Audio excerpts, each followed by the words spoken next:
Hi everybody, it's Jenna from Jenna Stitches. Today is Wednesday, October 19th, which means it's Wednesday Works. So I'm just going to pop on really quick and show you guys what I've been working on today. So I started a new project because I just have no self-control at all. And I've been telling myself all week because I believe I started it on Monday. Well, first, let me go back to the beginning. I created the pattern and printed it on Sunday, and I was like, I'm not going to start it until I finish 2 items because I want to finish my mom's hooded cowl, the wild oleander shawl cowl thing. You know, none of us know the real name of it. And I want to work on my husband's mosaic blanket. So that was kind of my goal throughout the week. So I told myself on Sunday I wasn't going to start it. I just printed the pattern. And then Sunday night I started it. And then I worked on it. I think I worked on it quite a bit Sunday night. And then didn't like the way it was working up. So I had to restart it. And when I restarted it Monday, I said the same thing. You know, I'll get to where I was Sunday night because I was marking off the pattern as I was going. So I didn't want to forget by the time I worked on it again. So I fixed an issue with it. I ended up having to go down a hook size. So I did that and I got to where I was Sunday night. And I was like, okay, I'll do a row or 2 more. And then I realized I messed up, like, again, 6 rows later and was doing it backwards. So I had to frog all that. And then I was like, okay, well, I'll catch up again to where I was, made sure I was doing it right that time, and kept working on it. And then Monday night, I actually worked on something else, which I'll show because I'm going to try my hardest to actually stick to it and work on it today. But then yesterday I worked on it all day and I was like, I'll only work on it while I'm working, and then once I clock out for the day I'll work on something else. Didn't happen. Then when I went to bed last night, I was like, okay, well, I'll work on it until I go to bed, and then when I go to bed I'll work on something else, which is this sitting right here. Took both to bed with me, which I shouldn't have done because that never got worked on. I only worked on this new project. So I'm really enjoying working on it though, so I can't really complain too much. But I know I've mentioned before that I am a big fan of AEW, which is All Elite Wrestling, and my favorite tag team is the Young Bucks. They're actually the ones on the shirt that I wear all the time. I love them very, very much, and they got suspended on September 5th of this year. So I actually went and saw AEW live on September 7th. So it was either September 5th or 6th because it was like right before we went to see them live that it got confirmed that they were actually suspended. And they are still suspended. So because they're my favorite and I miss them very, very much, and I needed some Young Bucks in my life, I created a pattern, actually using a cross stitch program, but I'm pretty sure this is how anybody makes like a Grafgan pattern. But I created a Grafgan pattern out of one of their t-shirts. So it's pretty simple. It just says Young Bucks, and it's their most recent t-shirt that came out for them. And it's just black and white on the t-shirt. So I was just going to do black and white. But then I was going through my yarn and found a particular yarn that really stood out to me as them, and my husband said the same thing because they are very obnoxious in their characters that they play. Like, real people wise they are not, but the characters that they play on AEW are, you know, obnoxious, in your face. They like wear wild, crazy ring costumes and always have crazy bright colors on. So I went with a very crazy bright colored yarn to make this. So so far this is what I have for it. So it doesn't really look like much yet, and my bobbins on the back are pulling it down, but there you can see is the start of the B and the letters, and this is the S for the at the end of bucks. And it's just been a lot of fun to work on, and as much as I keep saying I'm gonna put it down and work on something else, I don't want to. And for the bobbins on the back, I don't know if this is how anybody else does it. I've actually never done a graph can like this before. I've done one before and it was just 2 colors, and the logo that was on it was really big, so I just carried the colors the whole time. So this is my first time actually having to like bobbin anything up. But anytime I need a new color, like once I had to add in some, I'm just cutting off the skein and making tiny little pieces of that yarn. And like I said, they look like really vibrant, crazy colors. So the fact that this goes from purple to orange, and I think this one over here switched from red to the bright yellow. I think there's some red to bright green in here too. Like at first I didn't want to do that, and then my husband said, no, like that's them, why don't you keep it like that, you know, that's who they are. So I'm just, as I need more of each of these, cutting off of the full skein. The black is, I don't even know, I think it's a Red Heart Super Saver Jumbo. It didn't have a label on it. I honestly don't even know where I got it from or how long I've had it. So I think it's Super Saver. It's actually pretty soft though I did start with a big twist down here. I had some left from my mosaic blanket, or not mosaic, my mandala blanket. And you can tell the difference. Like it's definitely a little bit scratchier up here than down here. So I'm thinking it's Red Heart. I know it's definitely not big twist because it's quite the big skein. And the multicolor is just Red Heart Bright Stripes. I dropped it. I was going to show you the label, but it's on the floor now.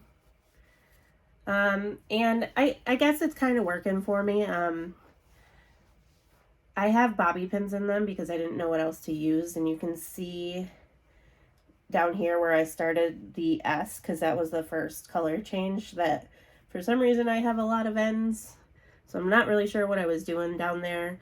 But it did take me until about sometime last night, so I had been working on it for a little bit before I decided like the best way to do this. And I think I'm at the point until I get up to the second set of words where it says young, where I have all the colors I need.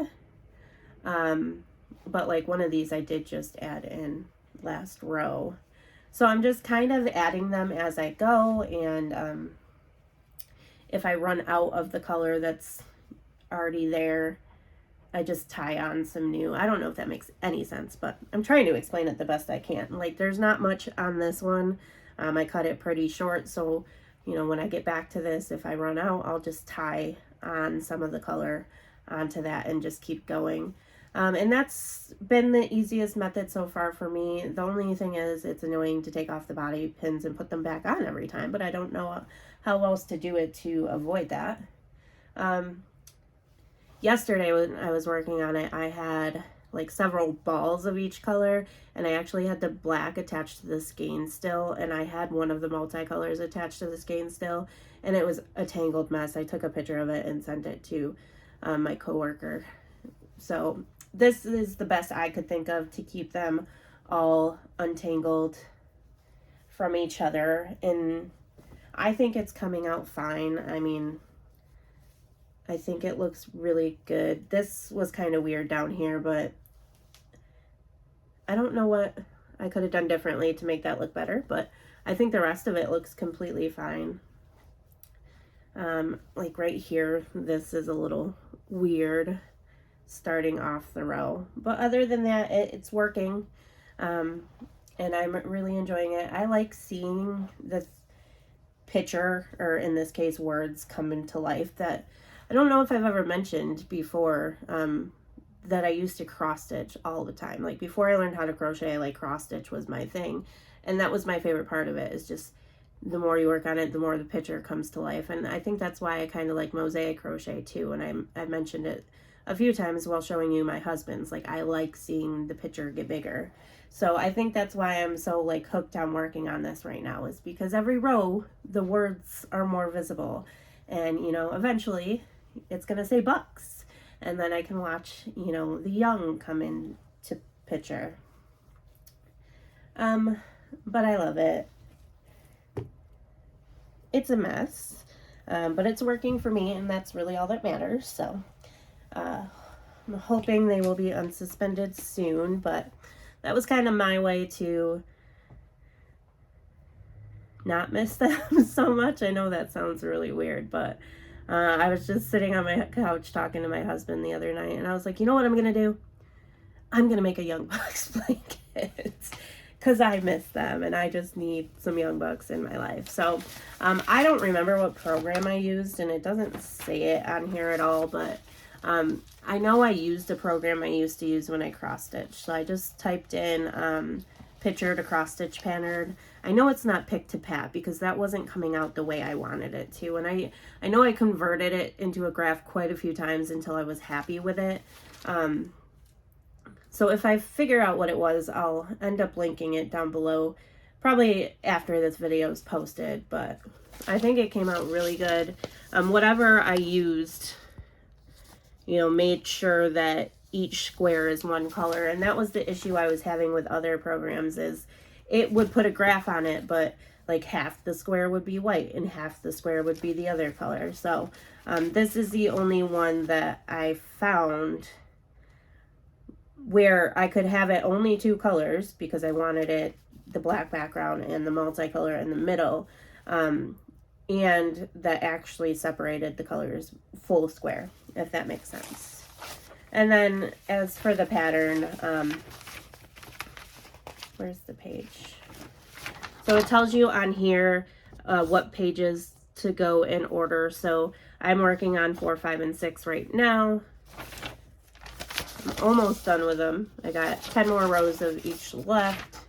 6 is right here.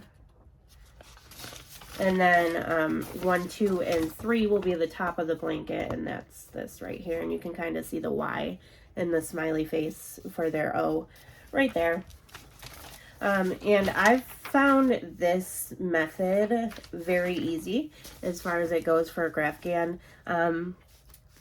Thinking back to the original one I did, it was not like that at all, and it's something I bought off Etsy for a friend of mine.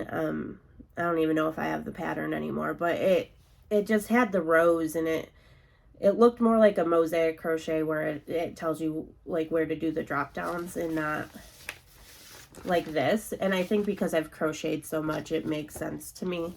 Like, the circles are black, the other symbol is the multicolor, and I've been finding it very easy and very fun. And like I said, I like watching the words come into play and come together there. So that's what I'm working on today. But again, I'm going to try to put it down, even though I really want to keep working on it still. But I picked up a pattern off Etsy the other night. And again, I'll link it down below. This is called the Lincoln Beanie. It actually just got released Tuesday was yesterday. Monday night, or Monday during the day, one of the two. And I follow the creator of it on Instagram, and she has been posting pictures of this hat for months, and I just fell in love with it. And as soon as the pattern got released, I knew I had to buy it. And this is the Lincoln Beanie. And the pattern comes with all sizes. It starts at toddler and goes all the way up to adult large. So it actually is 5 sizes: toddler, child, teen / adult small, adult medium, and adult large. I don't remember how much it was. I know it wasn't really cheap for a pattern, but coming with 5 sizes, I guess. I think it was $5. Isn't really that bad. So I really want to work on this just because it's a hat and it shouldn't take me too long. But again, I keep picking the blanket up instead. But I did start it. I don't know how I feel about it. I love the look of the hat. 100%. It's gorgeous. I can't wait to be done with it. And I'm using Lion Brand Ice Cream Roving Divination in the colorway Chuckles. I bought some of this last year and never used it, and I thought it was like the perfect project to use it for. But the way you make this is very strange, and I've never made a hat like this. And I think that's just why it's throwing me off a little bit, and why I kind of keep bringing it with me but haven't worked on it. So it's worked vertically. You work the brim of the hat. So from here to here is the brim, because it is made to fold that brim up. Then you have the part of the hat that is the body of the hat, where all the like puff bobble stitches are. And then up here we do slip stitches for the, is it like the crown of the hat? So it goes slip stitches into the body of the hat, into the brim of the hat. And it's just a little strange to me. I don't know. This part over everything is throwing me off. Obviously the body of the hat and the brim makes sense, but the slip stitches at the top, I've never made a hat this way. And not that it's difficult at all. I hate slip stitches. I would say out of any stitch there is, slip stitches are my least favorite. It's just a very interesting way to make one. I never would have personally thought to make it that way. I've made vertical hats before, but never with like specific parts of each. So there is that.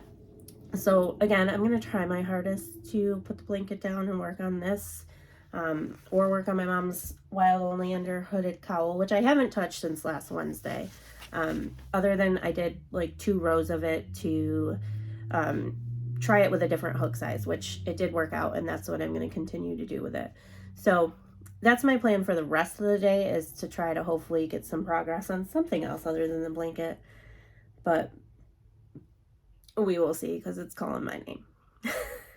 So that is all I have for you today. I'm going to try to be back on. I doubt I will be able to tomorrow because I'm going to be busy tonight. So maybe Friday, if not Saturday. And definitely going to get some of my tutorials recorded this weekend to get up for you guys next week. So that is all I have. I hope everybody's having a great day. Let me know in the comments what you're working on or what you're up to today. I hope everybody has a great rest of their day, and I'll talk to you later. Bye.